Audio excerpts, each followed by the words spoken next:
I have to tell you, I'm both challenged and excited. My excitement is I get a chance to give something back. My challenge is the shortest seminar I usually do is 50 hours. And I'm not exaggerating. I do weekends, and what I do more than that, obviously, coach people, but I'm into immersion. Because how'd you learn language?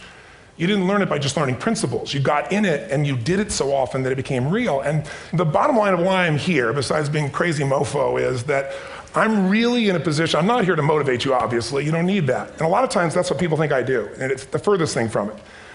What happens, though, is people say to me, well, I don't need any motivation. And I say, well, that's interesting. That's not what I do. I'm the why guy. I don't know why you do what you do. What is your motive for action? What is it that drives you in your life today, not 10 years ago, or are you running the same pattern? Because I believe that the invisible force of internal drive activated is the most important thing in the world. I'm here because I believe emotion is the force of life. All of us here have great minds. You know, most of us here have great minds, right? I don't know if I'm in the category, but we all know how to think. And with our minds, we can rationalize anything. We can make anything happen. We can, I agree with what was described a few days ago about this idea that people work in their self-interest. But we all know that that's bullshit at times. You don't work in your self-interest all the time. Because when emotion comes into it, the wiring changes in the way it functions. And so it's wonderful for us to think intellectually about how the life of the world is, and especially those who are very smart. We can play this game in our head, but I really want to know what's driving you. And what I'd like to maybe invite you to do by the end of this talk is explore where you are today for two reasons. One, so that you can contribute more. And two, so that hopefully we can not just understand other people more, but maybe appreciate them more and create the kinds of connections that can stop some of the challenges that we face in our society today. They're only going to get magnified by the very technology that's connecting us, because it's making us intersect. And that intersection doesn't always create the view of everybody now understands everybody and everybody appreciates everybody. So I've had an obsession basically for 30 years. And that obsession has been what makes the difference in the quality of people's lives? What makes a difference in their performance? Because that's what I got hired to do. I got to produce the result now. That's what I've done for 30 years. I get the phone call when the athlete is burning down on national television and they were ahead by 5 strokes and now they can't get back on the course. And I got to do something right now to get the result or nothing matters. I get the phone call when the child is going to commit suicide, and I got to do something right now. And in 29 years, I'm very grateful to tell you I've never lost one in 29 years. It doesn't mean I won't someday, but I haven't done it. And the reason is an understanding of these human needs that I want to talk to you about. So when I get those calls about performance, that's one thing, like how do you make a change? But also, I'm looking to see what is it that's shaping that person's ability to contribute, to do something beyond themselves. So maybe the real question is, you know, I look at life and say there's 2 master lessons. One is there's the science of achievement, which almost everyone in this room has mastered to an amazing extent. That's how do you take the invisible and make it visible, right? How do you take what you dream about and make it happen, whether it be your business, your contribution to society, money, whatever it is for you, your body, your family. But the other lesson of life that is rarely mastered is the art of fulfillment. Because science is easy, right? We know the rules, you write the code, you follow those, and you get the result. Once you know the game, you just, you up the ante, don't you? But when it comes to fulfillment, that's an art. And the reason is it's about appreciation and it's about contribution. You can only feel so much by yourself. So I've had an interesting laboratory to try to answer the question of the real question, which is what's the difference in somebody's life if you look at somebody like those people that you've given everything to, like all the resources they say they need. You gave them not a $100 computer, you gave them the best computer. You gave them love, you gave them joy, you were there to comfort them. And those people very often, and you know some of them I'm sure, end up the rest of their life with all this love, education, money, and background, spending their life going in and out of rehab. And then you meet people that have been through ultimate pain, psychologically, sexually, spiritually, emotionally abused, and not always, but often they become some of the people that contribute the most to society. So the question we got to ask ourselves really is, what is it? What is it that shapes us? And we live in a therapy culture. Most of us don't do that, but the culture is a therapy culture. And what I mean by that is the mindset that we are our past. And everybody in this room, you wouldn't be in this room if you bought that theory, but most of society thinks biography is destiny. The past equals the future. And of course it does if you live there. But what people in this room know, and what we have to remind ourselves though, because you can know something intellectually, you can know what to do and then not use it, not apply it. So really what we got to remind ourselves is decision is the ultimate power. That's what it really is. Now, when you ask people, have you failed to achieve something? How many have ever failed to achieve something significant in your life? Say, I. Thanks for the interaction on a high level there. But if you ask people, why didn't you achieve something? Somebody who's working for you, or a partner, or even yourself, and you failed to achieve a goal, what's the reason people say they failed to achieve? What do they tell you? didn't know enough, didn't have the knowledge, didn't have the money, didn't have the time, didn't have the technology. You know, I didn't have the right manager. Supreme Court. Didn't have the Supreme Court.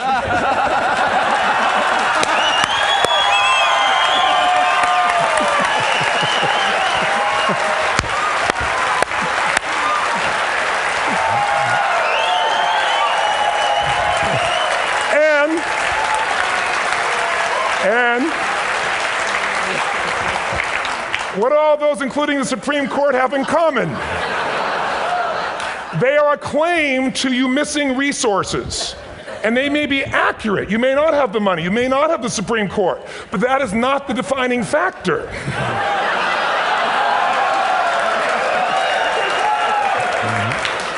And you correct me if I'm wrong.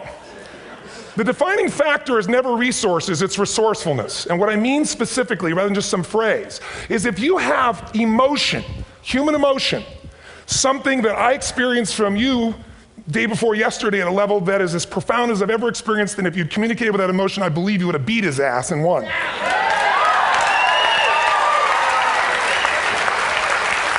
But how easy for me to tell him what he should do. Idiot, Robbins. But I know when we watched a debate at that time, there were emotions that blocked people's ability to get this man's intellect and capacity and the way they came across to some people in that day. Because I know people that wanted to vote in your direction and didn't, and I was upset. But there was emotion that was there. How many know what I'm talking about here? Say I. So emotion is it, and if we get the right emotion, we can get ourselves to do anything. We can get through it. If you're creative enough, playful enough, fun enough, can you get through to anybody, yes or no? Yes. If you don't have the money, but you're creative and determined enough, you find the way. So this is the ultimate resource, but this is not the story that people tell us, right? The story people tell us is a bunch of different stories. They tell us we don't have the resources, but ultimately, if you take a look here, flip it up if you would. They say, what are all the reasons they have in common? We've said that. Next one, please. He's broken my pattern, that son of a bitch. But I appreciated the energy, I'll tell you that. What determines your resources? We've said decisions shape destiny, which is my focus here. If decisions shape destiny, what determines it is 3 decisions. What are you going to focus on? Right now, you have to decide what you're going to focus on. In this second, consciously or unconsciously, the minute you decide to focus on something, you've got to give it a meaning. And whatever that meaning is produces emotion. Is this the end or the beginning? Is God punishing me or rewarding me, or is this the roll of the dice? And emotion then creates what we're going to do, or the action. So think about your own life, the decisions that have shaped your destiny. And that sounds really heavy, but in the last 5 or 10 years, 15 years, haven't there been some decisions you've made that if you made a different decision, your life would be completely different? How many can think of one, honestly? Better or worse? Say I. So the bottom line is maybe it was where to go to work and you met the love of your life there. Maybe it was a career decision. I know the Google geniuses I saw here. I mean, I understand that their decision was to sell their technology at first.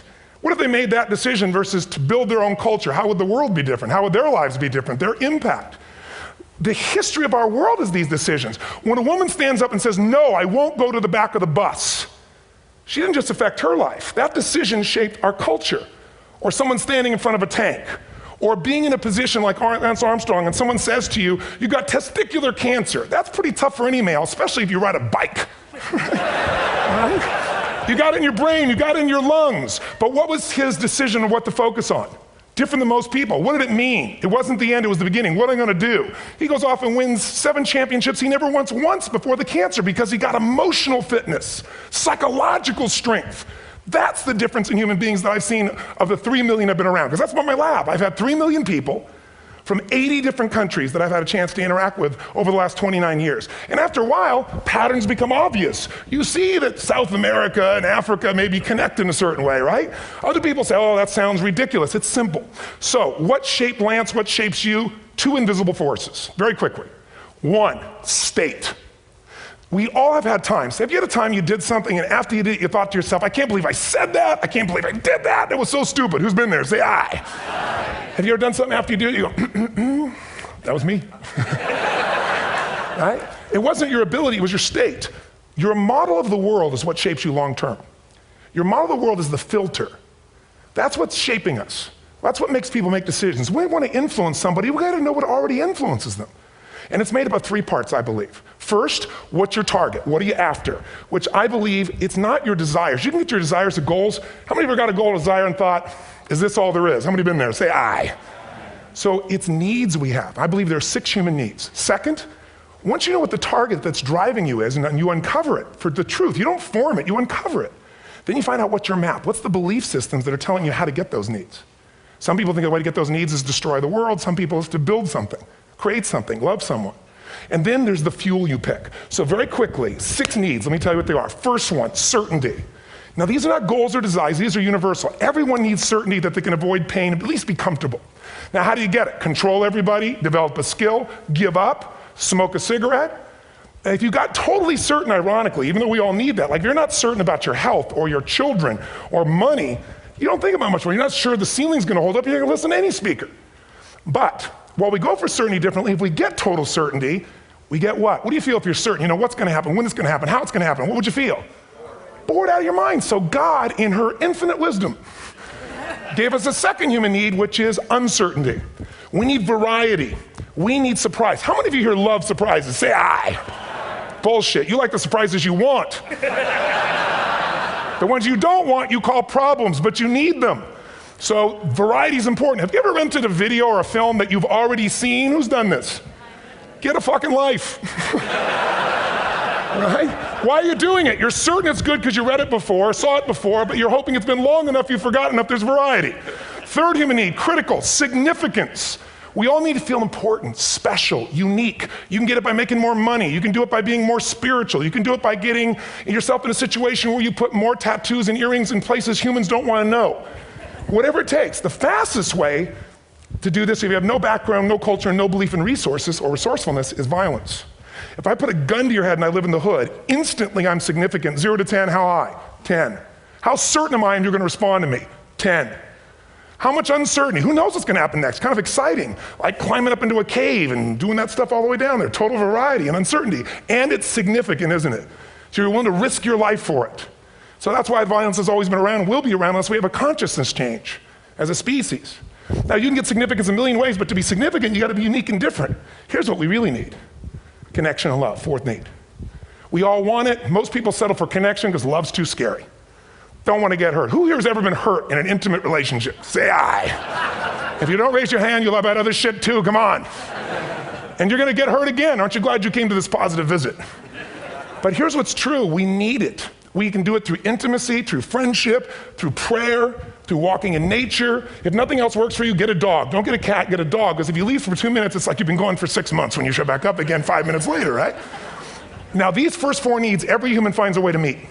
Even if you lie to yourself, even if you have split personalities. But the last 2 needs, the first 4 needs are called the needs of the personality, is what I call it. The last 2 are the needs of the spirit. And this is where fulfillment comes. You won't get fulfillment from the first 4. You'll figure a way, smoke, drink, do whatever, meet the first 4. But the last 2, number 5, you must grow. We all know the answer here. If you don't grow, you what? If a relationship's not growing, if a business is not growing, if you're not growing, it doesn't matter how much money you have, how many friends you have, how many people love you, you feel like hell. And the reason we grow, I believe, is so we have something to give of value. Because the 6th need is to contribute beyond ourselves. Because we all know, corny as it sounds, the secret of living is giving. We all know life's not about me, it's about we. This culture knows that, this room knows that. And it's exciting. When you see Nicholas up here talking about his $100 computer, the most passionate, exciting thing is here's a genius, but he's got a calling now. You can feel the difference in him, and it's beautiful. And that calling can touch other people. In my own life, my life was touched because when I was 11 years old, Thanksgiving, no money, no food, and we're not gonna starve, but my father was totally messed up. My mom was letting him know how bad he messed up. And somebody came to the door and delivered food. My father made 3 decisions. I know what they were briefly. His focus was, this is charity. What does it mean? I'm worthless. What do I gotta do? Leave my family, which he did. At the time, one of the most painful experiences of life. My 3 decisions gave me a different path. I said, focus on, there's food, what a concept. You know? Second, but this is what changed my life. This is what shaped me as a human being. Somebody's gift, I don't even know who it is. I thought, my father always said, no one gives a shit. And all of a sudden, somebody I don't know, they're not asking for it, this is giving our family food, looking out for us. It made me believe this. What does it mean? That strangers care. And what that made me decide is if strangers care about me and my family, I care about them. What am I gonna do? I'm gonna do something to make a difference. So when I was 17, I went out one day on Thanksgiving. It was my target for years, have enough money to feed 2 families. Most fun thing I ever did in my life, most moving. Then next year I did 4, and I didn't tell anybody what I was doing. Next year, 8. I wasn't doing it for brownie points, but after 8, I thought, shit, I could use some help. So sure enough, I went out, and what did I do? I got my friends involved, and I grew companies, and then I got 11 companies, and I built a foundation. Now, 18 years later, I'm proud to tell you, last year we fed 2 million people in 35 countries through our foundation, all during the holidays, Thanksgiving, Christmas, in all the different countries around the world. It's been fantastic. Thank you. So I don't tell you that to brag, I tell you because I'm proud of human beings because they get excited to contribute once they've had the chance to experience it, not talk about it. So finally, I'm about out of time, the target that shapes you, here's what's different about people. We have the same needs, but are you a certainty freak? Is that what you value most, or uncertainty? This man here couldn't be a certainty freak if he climbed through those caves. Are you driven by significance or love? We all need all 6, but whatever your lead system is tilts you in a different direction. And as you move in a direction, you have a destination or destiny. The second piece is the map. Think of that as the operating system tells you how to get there. And some people's map is, I'm gonna save lives even if I die for other people, and they're a fireman, somebody else says, I'm gonna kill people to do it. They're trying to meet the same needs of significance, right? They want to honor God or honor their family, but they have a different map. And there are 7 different beliefs. I can't go through them because I'm done. The last piece is emotion. I say one of the parts of the map is like time. Some people's idea of a long time is 100 years. Somebody else says is 3 seconds, which is what I have. And the last one I've already mentioned that felt you. If you got a target and you got a map, and let's say, I can't use Google because I love Maps, and they haven't made it good for Macs yet. So if you use MapQuest, how many have made this fatal mistake of using MapQuest at some time? You use this thing and you don't get there. Well, imagine if your beliefs guarantee you can never get to where you want to go. The last thing is emotion. Now here's what I'll tell you about emotion. There are 6,000 emotions that we all have words for in the English language, which is a linguistic representation, right? It changes by language. But if your dominant emotions, if I have more time, I have 20,000 people or 1,000, and I have them write down all the emotions that they experience in an average week. And I give them as long as they need. And on one side, they write empowering emotions, the other is disempowering. Guess how many emotions people experience? Less than 12. And half of those make them feel like shit. So they got 5 or 6 good frickin' feelings, right? It's like they feel happy, happy, excited, oh shit, frustrated, overwhelmed, depressed. How many of you know somebody who no matter what happens finds a way to get pissed off? How many know somebody like this? Or no matter what happens, they find a way to be happy or excited. How many know somebody like this? Come on. When 9/11 happened, and I'll finish with this, I was in Hawaii. I was with 2,000 people from 45 countries. We were translating 4 languages simultaneously for a program that I was conducting for a week. The night before was called Emotional Mastery. I got up, had no plan for this, and I said, we had all this fireworks, I do crazy shit, fun stuff. And then at the end I stopped, and I had this plan I was gonna say, but I never do what I'm gonna say. And all of a sudden I said, when do people really start to live? When they face death.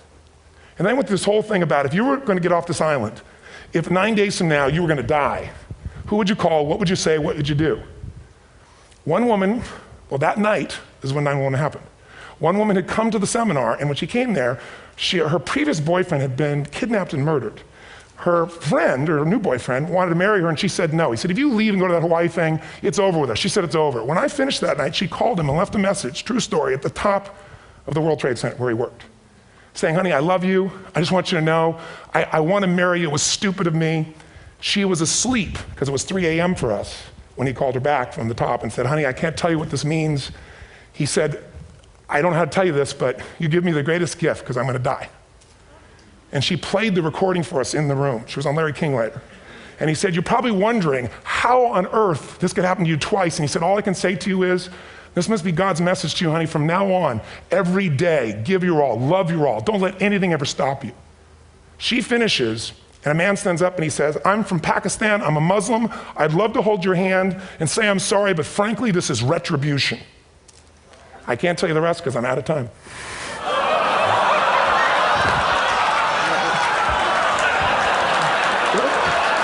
Are you sure? Finish the story. 10 seconds. 10 seconds. No, I want to be respectful. 10 seconds. All I can tell you is I brought this man on stage with a man from New York who worked in the World Trade Center, because I had about 200 New Yorkers there. More than 50 lost their entire companies, their friends, marking off their Palm Pilots. One financial trader, this woman made of steel, bawling. 30 friends crossing off that all died. And what I did to people said, what are we going to focus on? What does this mean, and what are we going to do?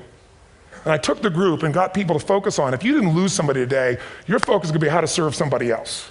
There are people, one woman got up, she was so angry and screaming and yelling. She wasn't from New York, she's not an American, she doesn't know anybody here. I said, you always get angry. She said, yes. Guilty people got guilty, sad people got sad. And I took these two men and did what I call an indirect negotiation. Jewish man with family in the occupied territory, some New York who would have died if he was at work that day, and this man who wanted to be a terrorist, and made it very clear. And the integration that happened is on a film, which I'll be happy to send you, so you can really see what actually happened instead of my verbalization of it. But the two of them not only came together and changed their beliefs and models of the world, but they worked together to bring, for almost 4 years now, to various mosques and synagogues, the idea of how to create peace. And he wrote a book, which is called My Jihad, My Way of Peace. So transformation can happen. So my invitation to you is this. Explore your web, the web in here. The needs, the beliefs, the emotions that are controlling you, for two reasons. So there's more of you to give. Achieve too, we all want to do it, but I mean give, because that's what's going to fill you up. And secondly, so you can appreciate, not just understand, that's intellectual, that's mind, but appreciate what's driving other people. It's the only way our world's going to change. God bless you, thank you, I hope this will serve. Tony Robbins.